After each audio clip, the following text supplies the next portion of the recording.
Він спить мало, лягає дуже пізно, прокидається рано. Він завжди з телефоном. Завжди. Це людина, яка думає не тільки про себе, а вона думає про соціум, про тих людей, які навколо.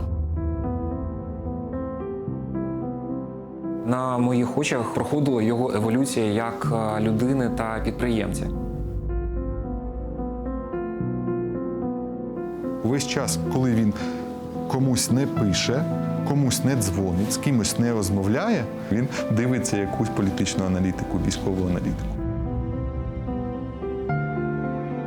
Це дуже розумна, дуже свідома і дуже етична людина. З такими людьми, звичайно, співпрацювати хочеться, тому що в людини є дуже висока мотивація. Він людина, яка має дуже розгалуджений нетворк. У нього дуже багато друзів, знайомих. Він завжди знає, хто чим займається. У нього такий німецький менталітет, він все любить планувати. Він власник бізнесу, у нього є розуміння, як працюють процеси. У нього своя компанія, яка працювала раніше у допомозі з бухгалтерським обліком, з аудитами. Він комунікатор, який збирає людей навколо себе в потрібний для нього час. Він знає, що ось один друг хоче чогось, а інший друг може це. І він їх просто поєднує. Наш останній робочий день був 23 лютого. Виглядає так, ніби люди тільки вчора ще працювали, але якщо подивитися на склад холодильника, то можна побачити продукти, які знаходяться там вже майже 4 місяці. Ми прокинулися о 6 ранку. Мені писали друзі з-за кордону, що у вас почалася війна, вивозь сім'ю.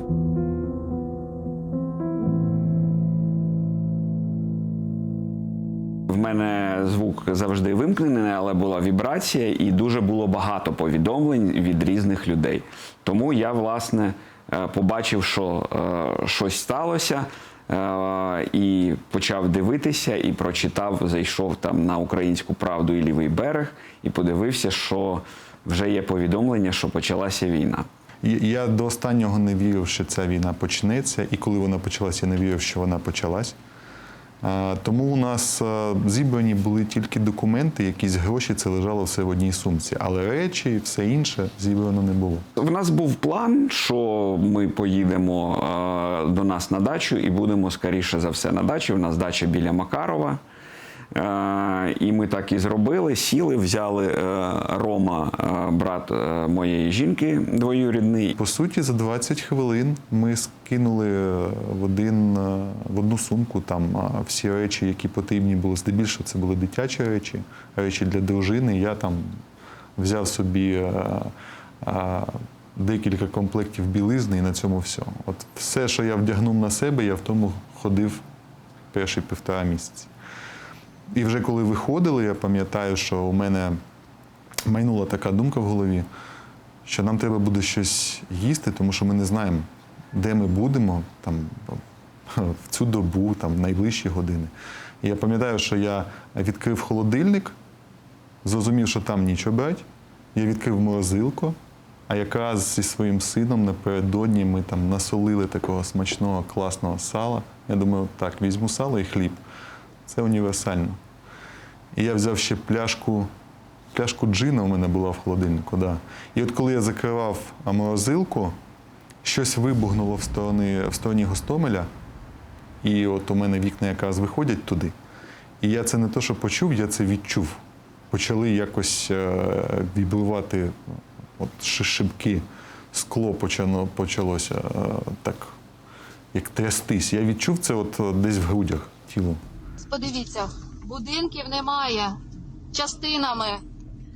Це вам не петарди, не гранати, не стрілкатня. Це бомби, які скидають з самольотів. І я зрозумів, що да, все, війна почалась. Після цього я сказав, все, ми більше не збираємося, ми тікаємо. І ми взяли речі, вибігли на вулицю І там уже я дзвонив Сашку, він казав, я не можу до вас доїхати, біжіть мені на зустріч. Ми підібрали їх і поїхали на дачу. І провели добу там. Я запропонував Сашку спочатку заїхати на заправку, заправитись, якщо це можливо, а потім поїхати маленькими, дрібними такими сільськими магазинами для того, щоб там купити все, що нам необхідно. Там не було черг, але ми скупалися багато, ми багато чого купили з їжі, все це лишилося потім. І ми затримували чергу. А за нами стояли люди, і це були люди місцеві якісь, це були люди, які хотіли зранку випити, а ми їм заважали купити. І вони на нас дивилися вовком. І я пам'ятаю, що от ми пакуємо це все в багажник його машини, а вони виходять, і от там в руках пляшка горілки, якась квашена капуста в пакеті, якась риба солона. Я кажу, от бачиш, для нас війна настала, а для них ще, мабуть, ні. Ми побачили, що в новинах, що Гостомель і що Буча. Гостомель, Чешский двор. У нас тут все горит, все обваливается. Некуда женщин и детей прятать. Подвалы, которые были, попробивало двери. Дома обваливаются, рушатся. Пришлите какую-то помощь, чтобы забрали детей. І ми зрозуміли, що скоро це буде в нас, і тому ми зрозуміли, що нам треба вивозити сім'ї подалі на Західну Україну, а можливо за кордон. Він читав новини, і вранці, коли ми прокинулися, він сказав, новини дуже погані, нам не можна тут залишатися, це дуже небезпечно, нам треба їхати далі. Вже над нами літали літаки, ми чули далекі вибухи, там біля Гостомеля, біля Бучі. Ми взяли його машину, вона семимісна, якось туди втулилися, вклали всі речі, найнеобхідніші. Ми поїхали через Вінницю, через Тернопіль, Вінниця, Хмельницький, Тернопіль і на Західну Україну. Після цього ми поїхали далі в Закарпаття, тому що новини ставали дедалі гірші. І вирішили, що ми відправимо наших жінок і дітей у Польщу. Спершу виникло бажання якимось чином бути корисним.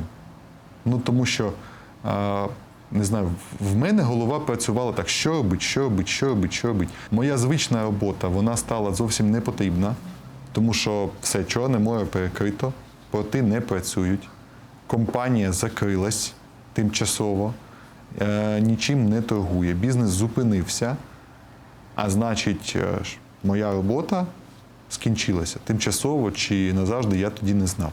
І вже були якісь варіанти у Сашка. Я пам'ятаю, що ми приїхали, це був якийсь будинок, в якому жила якась стара жінка. Варіантів більше не було, він коштував дуже дорого. І ми сказали, окей, все, будемо жити тут.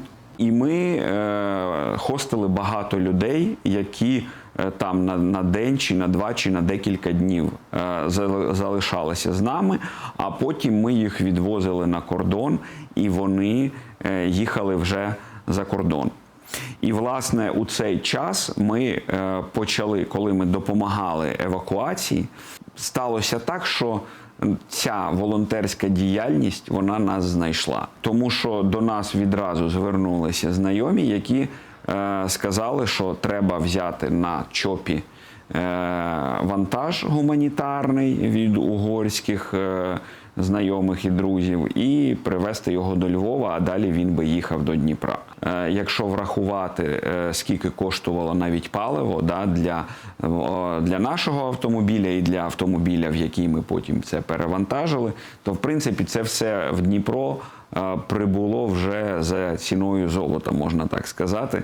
І ми зрозуміли, що деякі волонтерські речі організовані не оптимально, і нам прийшла думка, що ми могли би робити більш оптимально, подумати, як допомогти Україні, але з більшою ефективністю. Команда наша склалася історично, і Спочатку були ми з Ромою, і потім під конкретні потреби ми залучали людей. Здравствуйте, с вами Вячеслав. І Елена Смірнова.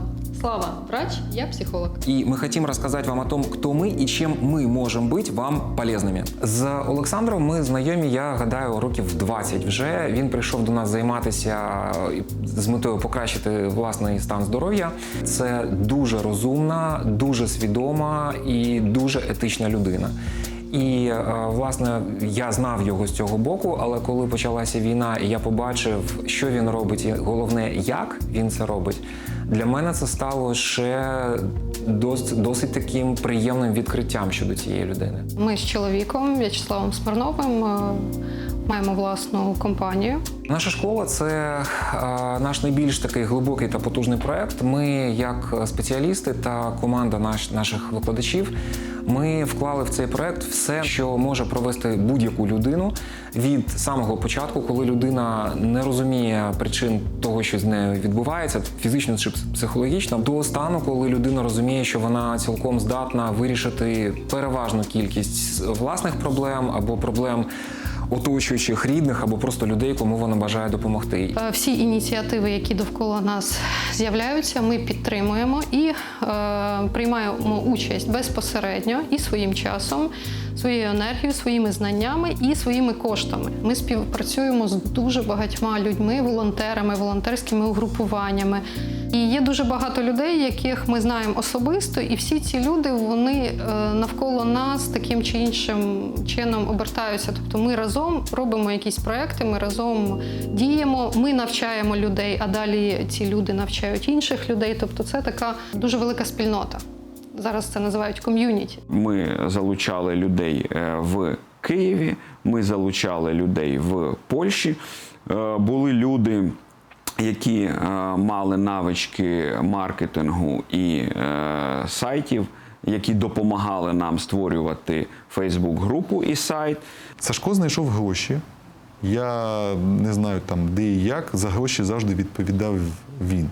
І він знайшов перших людей, які потребували щось. Олександр почав волонтерити і почав направляти свої кошти на те, що необхідно на потреби ЗСУ, і почав займати дуже активну позицію всередині ком'юніті. Ми це теж знали, тому що в ком'юніті це дуже швидко все відомо. Хто чим займається, хто де знаходиться. Мы сейчас находимся непосредственно в Киеве. Сегодня 1 марта. Это был наш осознанный выбор. Мы находимся там, где больше всего нужны.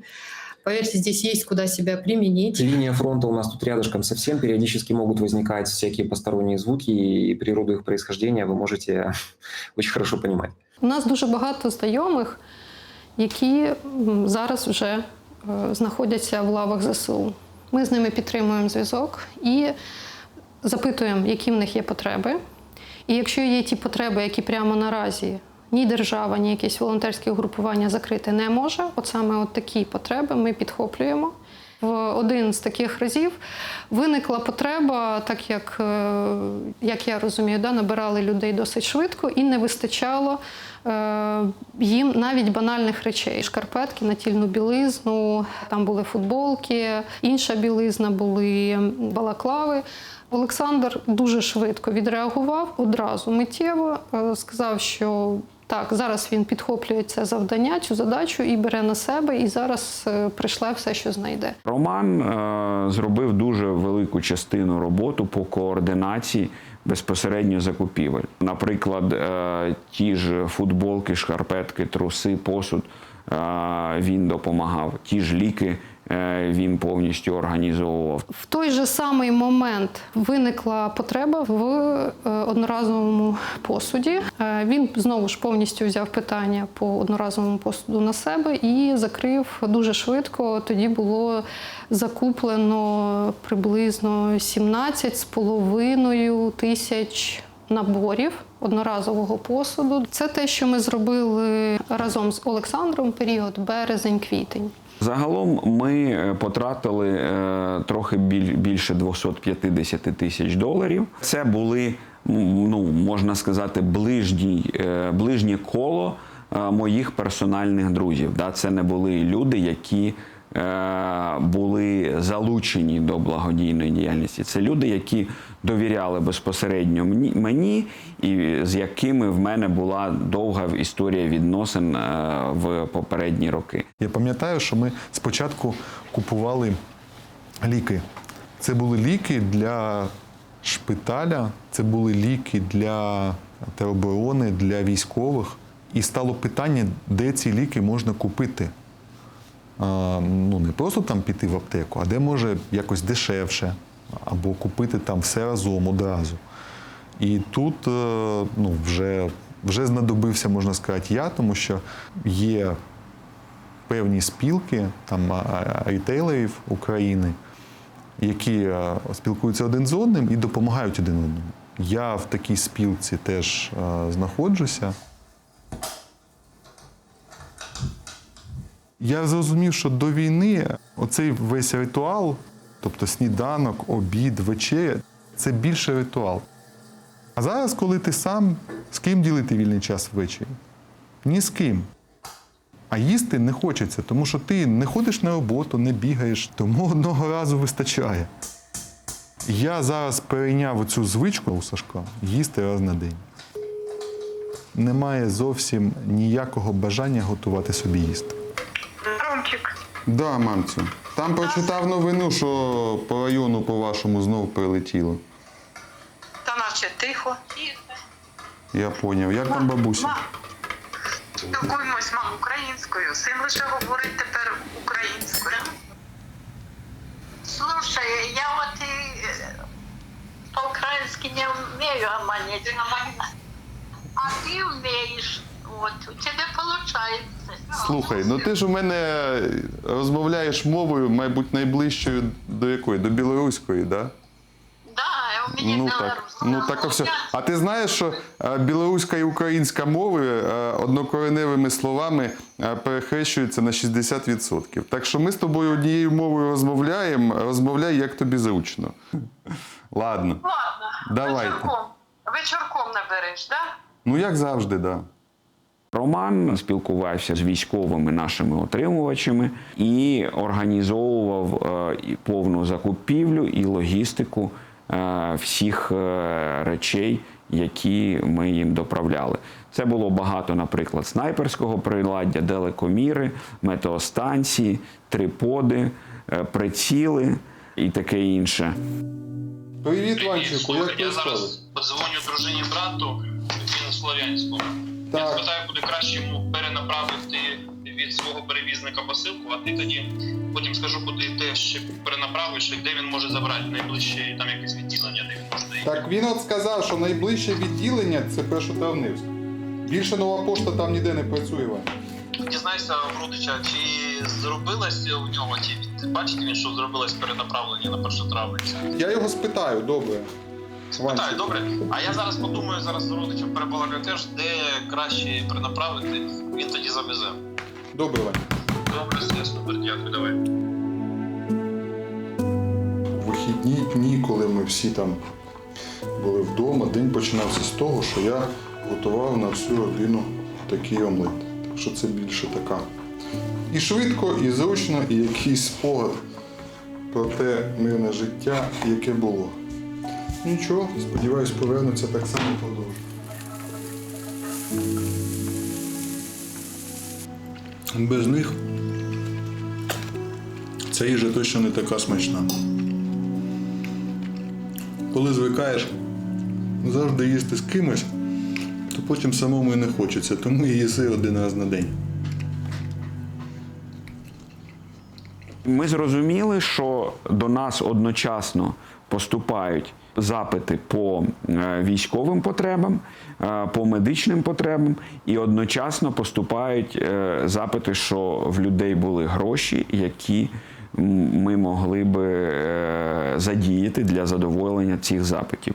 На початку війни В березні місяці був великий дефіцит бронежилетів і шоломів також. І тому ми шукали все це і знайшли в Польщі. Я написав, що нам треба хтось у Польщі, хто би займався закупівлями. Ну, з Олександром ми знали друг друга в Фейсбуку. Ми пару раз пересікалися десь там, в Києві, в принципі, на якихось нетворкінгах. Але так, під час війни він просто запостив, що йому потрібні люди. І відгукнулася Наташа, яка потім була досить вагомою частиною нашої команди і зараз залишається її. І отже, ми шукали броніки і вийшли на людину, яка там робить плитоноски і плити окремо. І ми відправили їй, перевели гроші, і вона купила перші 50 комплектів плит, і 50, відповідно, плитоносок. Сашко, він дуже такий обстоятельний, педантичний, каже,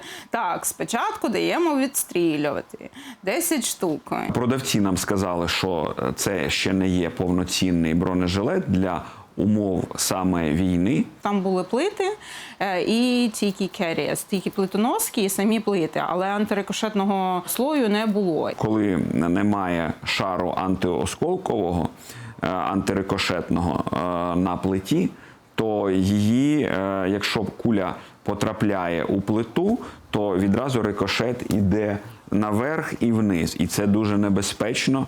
І зрозуміли, що треба ще клеїти 2 шари, антирикошетний і ізоляційний, спереду і ззаду. І, відповідно, тоді ця плитоноска буде повноцінною. А окрім цього, неможливо воювати, якщо в тебе немає підсумків для магазинів для автомата, підсумка для рації, аптечки, якось треба аптечку кріпити і таке інше. Сашко віддав декілька взводам ці броніки, і вони відстріляли їх. Да. Подивилися на якість і дали свій фідбек. І ми зрозуміли, що ми не можемо нашим споживачам, які запитували в нас бронежилети, що ми не можемо відправити, хоча деякі не досвідчені воїни, але які мали патріотичні позиції, вони казали, дай хоч щось. Але ми вже на той момент розуміли, що без модернізації це хоч щось, це буде тільки гірше, ніж взагалі нічого би не було. І вже тоді я всі 40 відправила, доїхала через кордон і за кордоном віддала людині. Наші друзі і партнери з Київської області, вони знайшли антирикошетний шар і модернізували ті плитоноски, які були без розгрузок, без підсумків. Вони їх модернізували і зробили з них повноцінні бронежилети. З Олександром Гуляєвим ми навчались з 96-го року. Ми поступили на факультет прикладної математики. Ми були друзями, залишалися цими друзями протягом більше як 25 років. Привіт, Сань. Привіт. Як справи? Добре. Ну що тобі, в двох словах розкажу, як все починалось.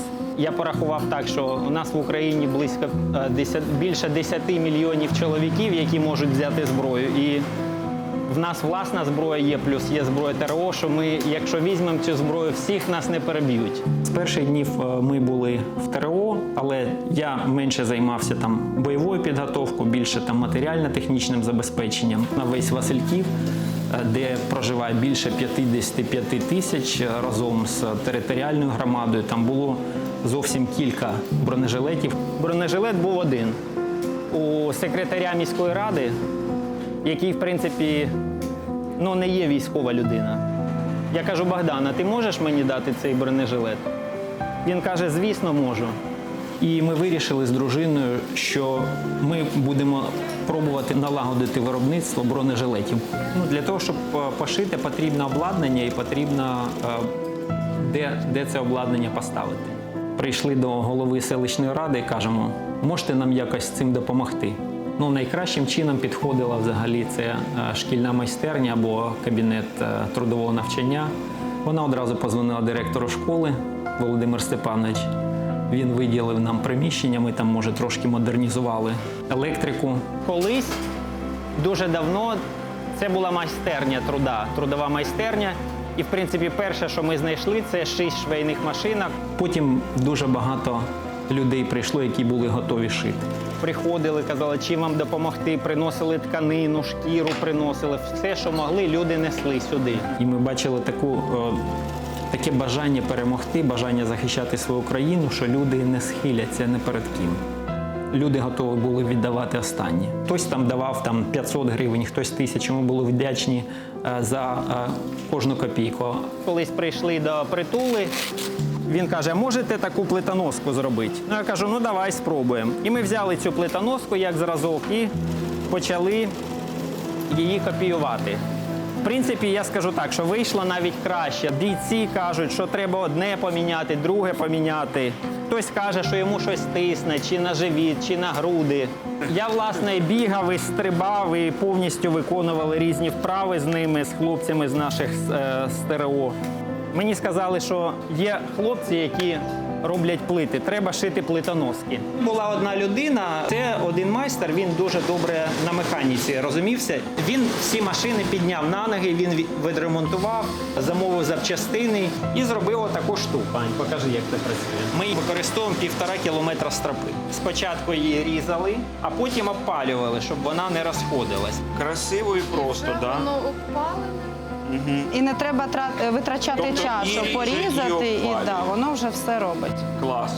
До нас до рук попав також ще один майстер, який знається на справі металу, і він зробив шикарні гачки з металу, які навіть кращі за ті, які були на плитоносці зразку. Тобто отак вони виглядають. Тут 3 мм металу дуже якісного. В нього лазерна порізка. Так. І це, скажу, що дуже підкріпило нашу віру, що ми зможемо це зробити і підняти це виробництво. Тобто воно швидко запрацювало і вийшло там на 20, 30, 50 штук ми там кожен день почали відшивати, швидко забезпечили свою тероборону, а потім перейшли вже на батальйони, які дуже потребували. Всі друзі дзвонили, звертались, де можна взяти бронежилет. І ми їм відправляли там дуже багато. Коли вже ми вийшли на певний рівень виробництва, ми виробляли 500 до 1000 бронежилетів. Фактично, ми аж в травні місяці тільки приїхали в Київ. В більшості випадків нам не було навіть потрібно ніякої бази, тому що треба було просто, наприклад, купити щось за кордоном і перевезти це до кінцевого споживача, які знаходилися на півдні або на сході. Але були ситуації, коли нам треба було везти через Київ, і ми спілкувалися якраз з братом мого друга Антоном. Я знаю Олександра достатньо давно, відповідно, там скільки років, мабуть, 15. Він запропонував мені допомагати фонду. Я радо погодився, бо хотілося приносити хоч якусь користь. На той момент вже і в теробороні навіть місць не було. Я розумів, що як мінімум по Києву я зможу багато користі принести як водій. Але була, звісно, одна проблема, що в мене машина була на СТО 24 лютого, і вона знаходилась в місті Ірпінь. І ніхто не хотів, відповідно, там з Лук'янівки їхати туди дуже далеко. І таксісти ніхто не хотів їхати туди. Там вийшло знайти по одній зі служб таксі за 1000 гривень, просто щоб забрати машину і мати змогу вивезти маму, дружину, зокрема і собаку. І якраз повертаючись вже з Ірпіня, дуже яскраво було чутно і видно бій в Гостомелі. Було чутно багато дуже вибухів, і звідти йшов дуже інтенсивно чорний дим. Київ був під обстрілами, але він залишався в Києві і ніколи не відмовлявся ні від якого завдання. Їздив і на лівий берег, і по Київській області, і доправляв все, включаючи там і паливо, і стояв у чергах, і шукав щось. Тобто займав дуже активну громадянську позицію, і допомагав діяльності нашого фонду максимально. І фактично він є дуже важливим членом нашої команди. Потім вже ми до нього відправляли і тепловізори, і рації, і пауербанки, і дрони. Наприклад, якщо ми візьмемо тепловізори, то їх привозила сюди компанія. Одна компанія, вона їх розмитнювала. І ми гуртом зазвичай все, що вони привозили, Ми всі тепловізори в них викупали і потім одразу передавали на потреби. Є тепловізор, а є тепловізійний приціл. Да? Тепловізійний приціл використовують люди з досвідом снайпінгу. І для того, щоб стріляти з тепловізійного прицілу, треба мати спочатку гарний досвід снайпінгу. Тому ми купували також для снайперів отакі речі. Так само аптечки, які дуже складним чином діставали, зокрема їх наповнення, турнікети ті самі, Целокс. Ну, воно насправді і зараз в дефіциті, і треба замовляти більшою мірою заздалегідь. Вартість, мабуть, приблизно близько $200 повністю запакованої аптечки. Дуже багато було, до речі, звернень від аеророзвідників. Перший, хто до нас звернувся з потребою дрона, це був саме людина, яка працювала коригувальником арти. Певна кількість гелікоптерів була закуплена. Компанії йшли на зустріч і продавали по гуртових цінах. І одразу по наявності їм просто приїхав товар в той самий день, буквально через півгодини можна було приїхати його забрати. І був навіть випадок, що ти його забираєш, одразу везеш хлопцям, а хлопці їдуть напередок працювати з конкретними дронами. Власне, це такий матеріал був розходний, да, який міг досить швидко втратитися. Ну, наприклад, якщо ми візьмемо такий дрон, він такий більш іграшковий, і більшою мірою використовується просто подивитись на свою позицію, наскільки в тебе взагалі позиція замаскована, щоб розуміти, що можуть вороги побачити з своїх дронів. Відразу, коли я зрозумів, що до нас надходять запити і що в нас є вже фінансовий ресурс, що наші друзі готові нам надати гроші на додачу до наших власних грошей, які за рахунок заощадження ми теж вкладали в це діло. І ми зрозуміли, що можна це зробити на системній основі, зареєструвати фонд.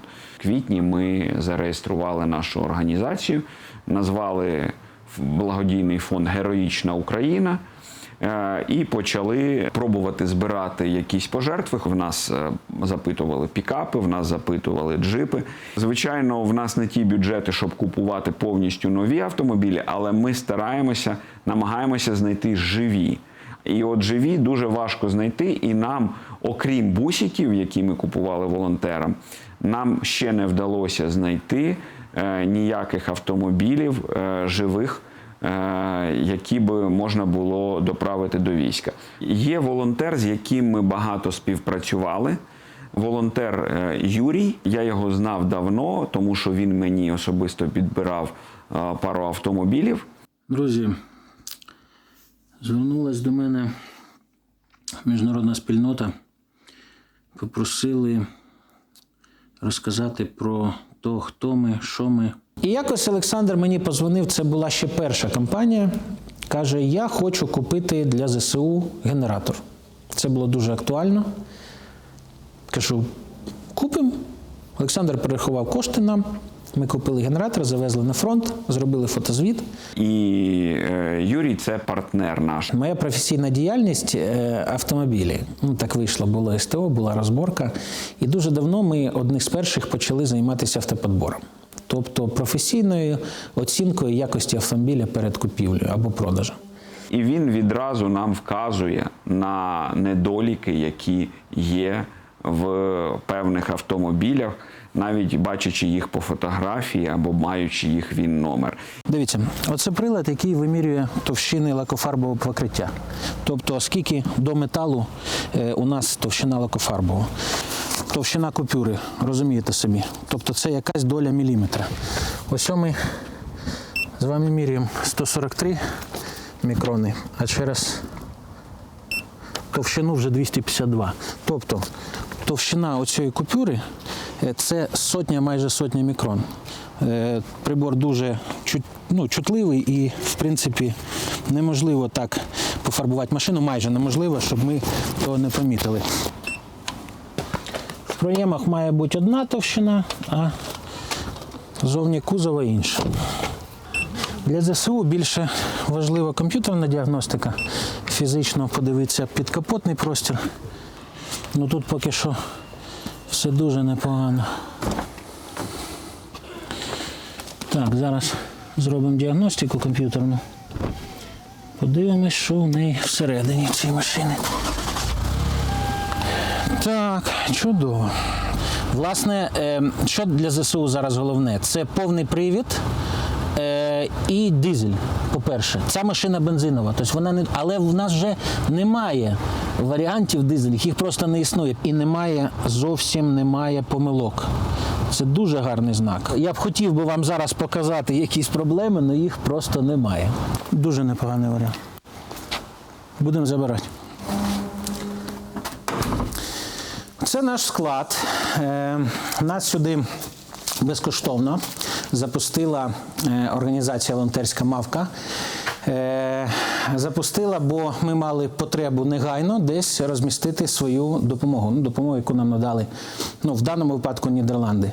І я знав, що він був волонтером ще з 2014 року. В нього був власний автомобіль седан, там Hyundai Elantra. Це маленький седан, в який я примудрявся там вміщати 1,5 палети різного краму. Це коли зупиняли на блокпосту, кажуть, йо-моє. Тобто їхав, в мене була капсула для водія, навіть справа від мене пасажир, було все завантажено під дах, двері відкрити я не міг, бо все б висипалось, ми так завантажили вже через вікна. І Олександр каже, слухай, каже, так не має бути, це неправильно. А купити в мене вже не було за що, бо всі гроші були б витрачені в перші дні на допомогу лікарням. І я просто фізично не мав коштів, ніхто ж не розраховував. І ми вирішили, що ми купимо йому буса, і він, як автопідбірник, його знайшов у Львові.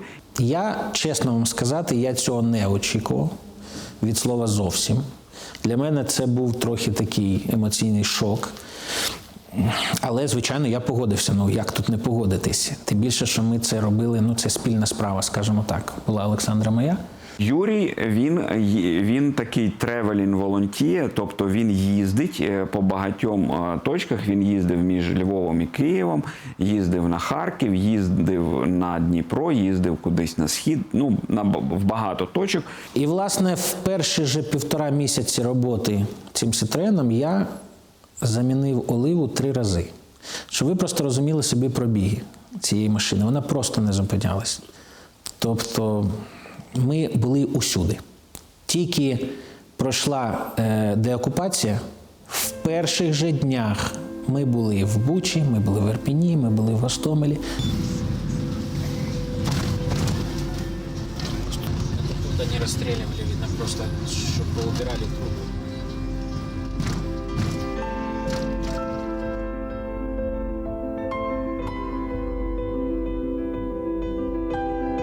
Ми були в Іванкові, під Іванковом, Бліччя, Коленці. Там дуже багато сіл.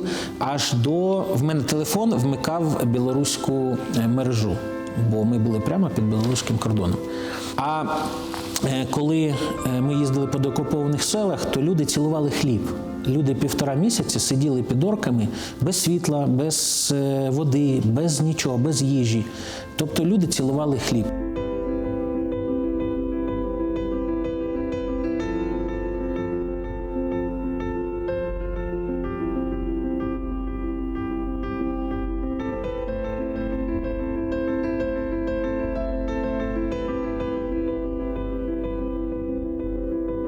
І, власне, отак ми не так ми почали тісну співпрацю вже з Олександром.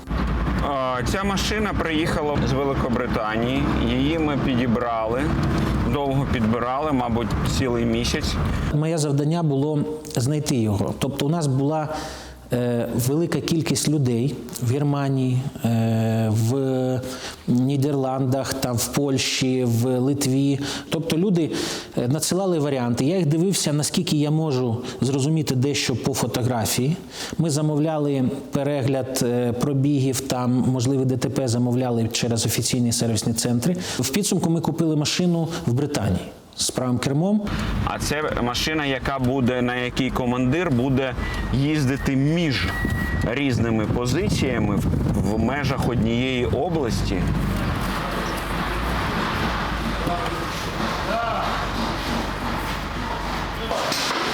Що ви скажете? Неплохо. Непогано, так? Да? Масляний свіжий, новий фільм. Ага, ну да, видно. І якісь гальмівні трубки. Расті, не знаю, що це таке Расті, може. Ржавий, мабуть. Мабуть, да. Ну, вона десь стояла у якогось фермера чи що. Да, це фермера була, в англійського фермера. І фермер цей, до речі, допомагав українським біженцям, в нього в сім'ї жили українські біженці. Тобто він і зробив знижку, тому що він мав сентимент позитивний стосовно України, в принципі. Ну, дивіться, немає ремня кондиціонера. В принципі, хлопці-замовники військові сказали, що кондиціонер не принципово. Я позвав кондиціонерщика зараз. Ага. Віталій ходовочку. Окей. Вітальчик, все, можна.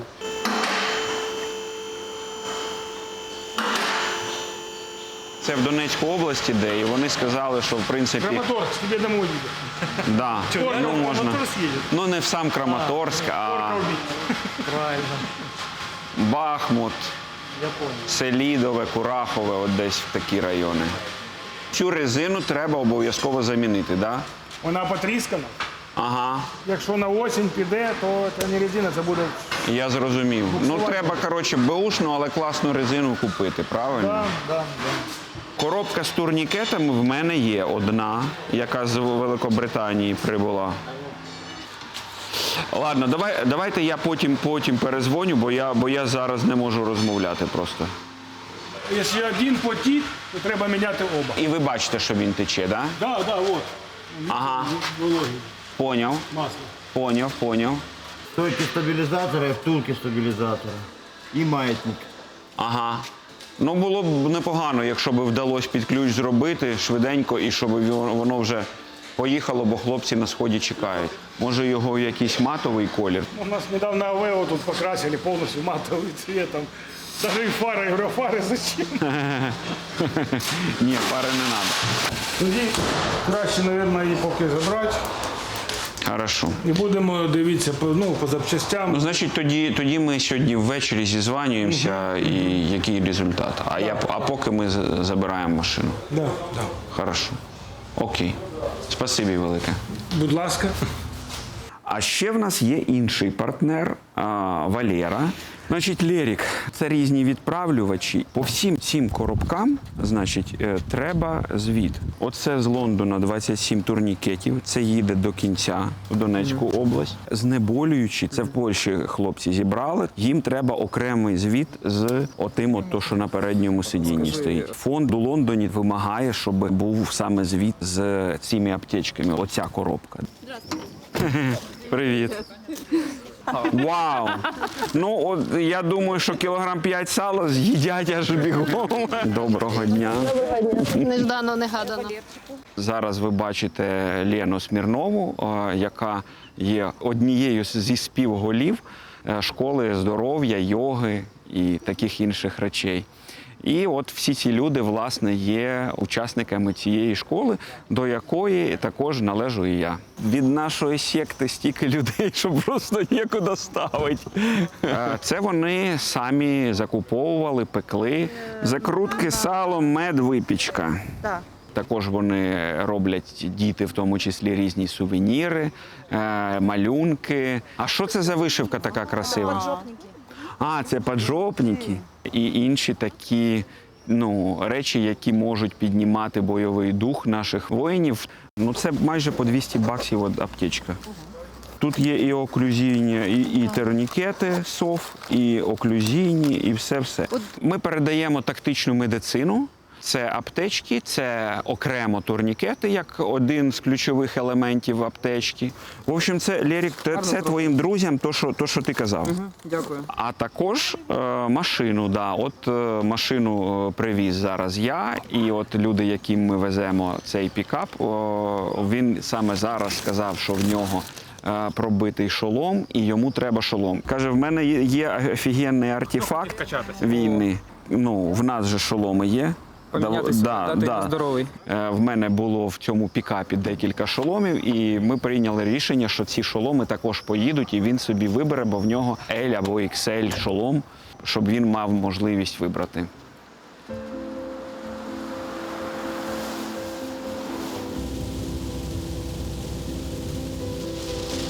Що там, Яков? Хлопці, нам залишилась десь годинка, у мене нова точка, я тобі, мабуть, ще Валера багато займався на початку війни евакуаціями, вивозив людей з гарячих точок, доправляв гуманітарну допомогу цивільним. Він хотів купити бусик і збирав на це гроші. І ми запропонували йому, щоб ми повністю профінансували купівлю бусика. І ми допомогли Валері купити. І зараз Валера возить допомогу вже військовим.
наступній заправці.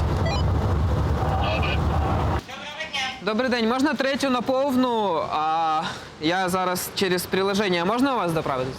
Приложение у нас не работает. Приложение работает на АНП-шных заправках. У меня возможно только по банковской карте.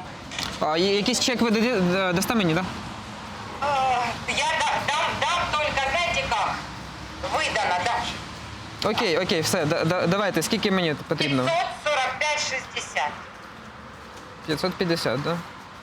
Полный бак по банковской карте. Да. Сколько приблизительно у вас войдет литров? Десь 30, не знаю. Будь ласка, вибачайте. Все добре. Гарного дня вам.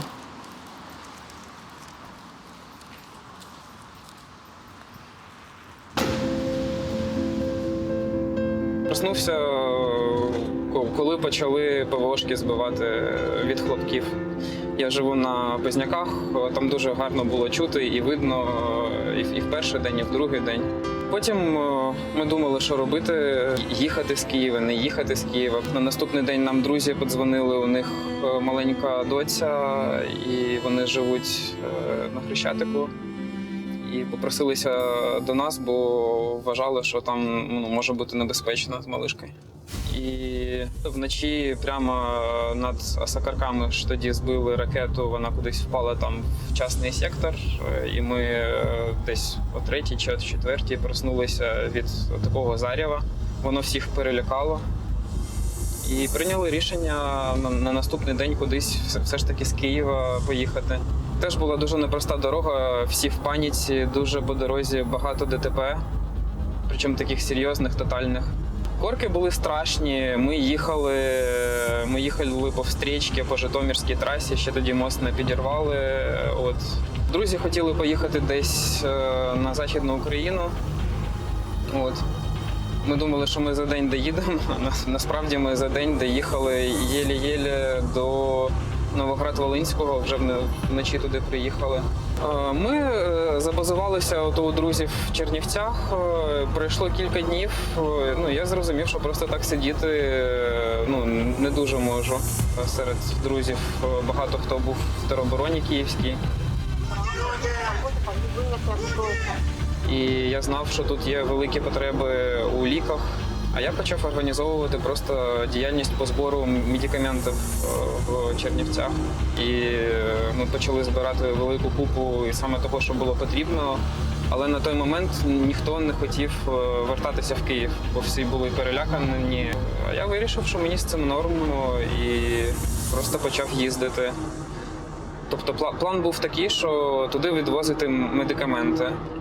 А потім по дорозі подумав, що щоб порожнім не вертатися, то можна вивозити людей, саме тих, кому це потрібно, ті, хто самі не можуть виїхати.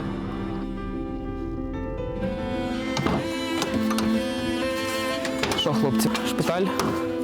Вигружаємося.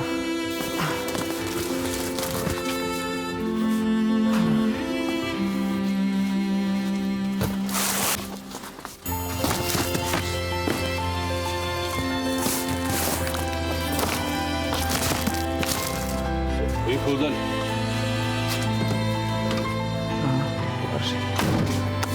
Ми розвантажились на першій точці. Це шпиталь. Відвантажили ліки і одежу для хлопців. Ще трошки смаколиків. І зараз їдемо вже на другу точку. Там будемо передавати хлопцям пікап та купа смаколиків, що у нас залишилося.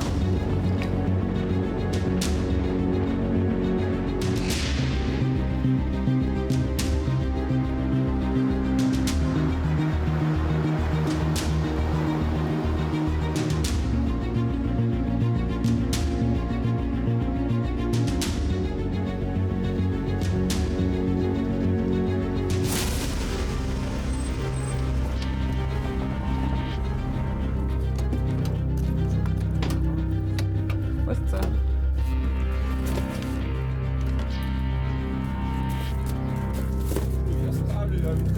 Все.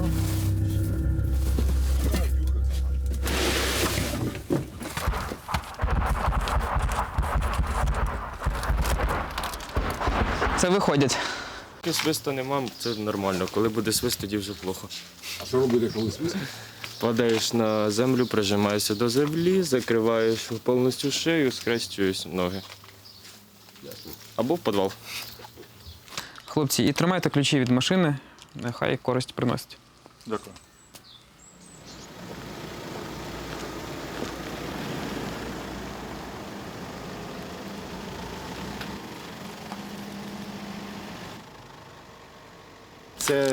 Це лекс-гази, перев'язка, пропитана, просочена. А тут прям два зразу в комплекті. Так і повинно бути. Так і повинно бути, так. Оклюзивки повинно бути дві. Жгут на руку накладається через одну петлю, на ногу через дві. Оці жгути 7-ї генерації не треба через дві петлі пропускати. Тобто одної петлі достатньо? Так, вони так, ти навіть і не пропустиш. Да. Оці чим класні. 7-ма генерація, вона ось сюди. От, скільки там має бути? Мінімум 2. Мінімум 2. Хлопці, це ще для вас оберіги. Частину робили діти, це. Частину, там, де про їбашти русню, це робили дорослі, мабуть. Що. Надія нації, блін. Дорогі наші рідні, ці обереги бережуть ваше життя і захистять здоров'я. Любов'ю і вдячністю. Ваш надійний тил. Приємно таке читати.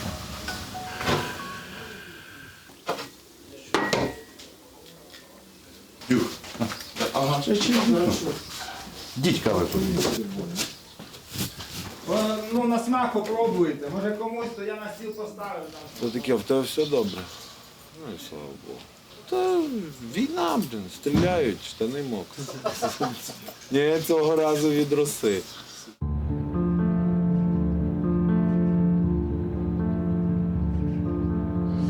Начинается с осознавания того, как распределено напряжение, где оно есть и с чем необходимо работать. Для начала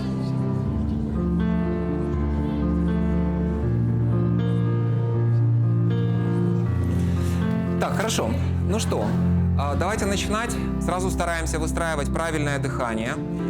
Вдох, максимально медленно и плавно. Выдох. На вдох. Видох. Ми змінюємо своє життя, свою країну. Я б дуже рекомендувала долучатися до людей, які цими осередками являються. І таким одним з осередків являємось ми. Вперед, вверх, назад, вниз. Таким окремим осередком являється Олександр Гуляєв і його благодійний фонд «Героїчна Україна». Долучатись до їх діяльності для того, щоб робити рівно стільки, скільки ти можеш, але не опускати руки. Ти можеш допомогти своїм часом. Кожен таким чином може пришвидшити нашу перемогу нашими загальними зусиллями. Ми змінюємо своє життя, свою країну, і разом перемога буде наша і буде настільки швидка, наскільки ми самі зможемо разом з вами це зробити.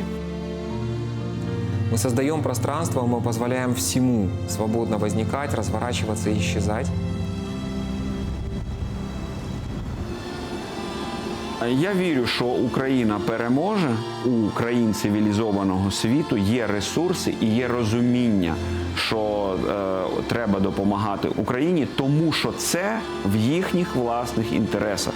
Я впевнений, що союз тоталітарних країн також збанкрутує і програє Союзу демократичних країн. Тому що це дійсно битва, екзистенційна битва за існування одної з систем. І я впевнений, що демократичні країни переможуть тоталітарні.